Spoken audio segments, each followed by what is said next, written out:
আমার মাটা দুনিয়াতে নাই ভাই। অ্যাম্বুলেন্স ভাড়া করতেছি এলো আমার মার মুদ্রাটারে দেশে নিয়ে যামু। কত টাকা পয়সা খরচ করলাম ভাই, কত ডাক্তার দেখাইলাম, নাম করা ডাক্তার, বড় বড় হসপিটালে নিয়ে গেলাম।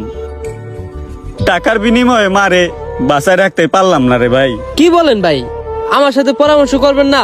আমার কাছে তো ভালো একটা ডাক্তার আসলো, আপনার টাকাও কম লাগতো। কত টাকা খরচে গেছে আপনার ওই জায়গায়? ভাই কি আর কমু, সারা জীবনে যা কামাইছি সবই ডাইলা দিছি, যা কামাইছি তাই ডাইলা দিছি, যে ডাক্তার যা চাইছে তাই দিয়ে দিছি, কিন্তু মারে বাঁচাইতে পারলাম না।